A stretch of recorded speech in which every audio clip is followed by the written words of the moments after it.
कलावती आई सिद्धारूढ स्वामींच्या आश्रमामध्ये राहायला असतात। तर तिकडे असल्यावरती त्यांना एक दिवस प्रसाद बनवण्याची सेवा प्राप्त होते। तर प्रसाद बनवण्यासाठी शिरा बनवायचा असतो। त्या शिरा बनवतात ते सिद्धारूढ स्वामींची सवय काय असते, कोणी कितीही प्रसादाचं ताट समोर आणलं तरी असा एखादा असा घास खायचा, थोडंसं टेस्ट केल्यासारखं करायचं आणि संपूर्ण ताट परत द्यायचं। पण ज्या दिवशी कलावती आई म्हणजे कलावती आई बनण्यापूर्वी रुक्मिणी त्यांचं नाव असतं, त्या रुक्मिणी आई ज्यावेळेस प्रसाद बनवतात आणि सिद्धारूढ स्वामींना तो प्रसाद जेव्हा समोर त्यांच्या नेण्यात येतो त्यावेळेस स्वामी तो प्रसाद खाऊन नुसता बघत नाही, तो एकदम आवडीने तो प्रसाद खातात। तर आता आश्रमामध्ये आपल्याला माहिती आहे कशी अवस्था असते, आश्रमात कशाला साध्या कीर्तनाच्या मंडळांमध्ये पण हीच अवस्था असते, एकमेकांची नाशी चढाओढ असते। नुसता कीर्तनकार जरी आला तरी ते बाया बापे कसे असतात, चढाओढीने मी सांगू माझं की तू सांगतोस माझं, मी पुढे पुढे पुढे करायला बघतात। तसं सिद्धारूढ स्वामींच्या सुद्धा आजूबाजूला अशा अनेक महिला होत्या, पुरुष होते। ज्या महिला होत्या त्या म्हणाल्या त्या की आज या रुक्मिणीने प्रसाद बनवला तर स्वामींनी एवढ्या आवडीने खाल्ला, असं या प्रसादात काय वेगळं आहे। त्या आपापसात चर्चा करतात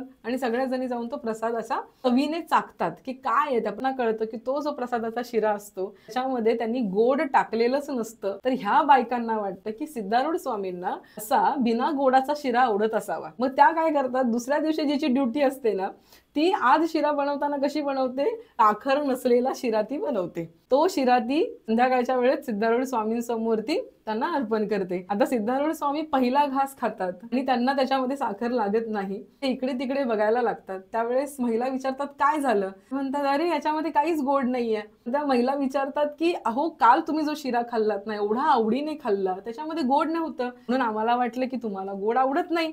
त्यावेळेस सिद्धारूढ स्वामी म्हणतात ज्या वेळेस रुक्मिणीने प्रसाद बनवलेला एवढी नामात दंग झाली होती, ती त्याच्यामध्ये साखर टाकायची विसरली, पण तिच्या नामस्मरणाचा आणि भक्तीचा गोडवा त्याच्यामध्ये ओतप्रोत भरलेला होता, त्याच्यामुळे मला तो गोडवा जाणवला आणि मी प्रसाद खाल्ला। तुमच्यामध्ये तेवढी भक्ती नाही म्हणून निदान साखर तरी टाका त्याच्यामध्ये, असं सिद्धारूढ स्वामी त्या महिलांना म्हणाले। ज्या वेळेस आपण भक्तिभावाने जी गोष्ट आपल्या गुरूंना आपल्या देवाला अर्पण करत असतो, ती गोष्ट कशी का असेना तरी गुरु देव त्याच्यामधला भाव बघत असतात आणि तो त्यांना कोणी सांगायची गरज नसते। एखादी व्यक्ती जिला आपण चांगलं मानत असतो त्याच्या आजूबाजूला अनेक लोक असतात, त्याच्यामुळे तिच्या मनात आपल्याबद्दल शंका निर्माण होईल की काय या चढाओढीमध्ये आपलं डोकं जास्त असतं। तर या कथेमधून हेही शिकायचं, या चढाओढीमध्ये जायचं नाही, नको त्या फालतू डिस्कशन्स मध्ये इन्व्हॉल्व व्हायचं नाही। गुरुला कोण आवडतो हे गुरु काही भोंग्यावर बोलून सांगत नसतो, गुरुच्या अंतःकरणामध्ये असतं।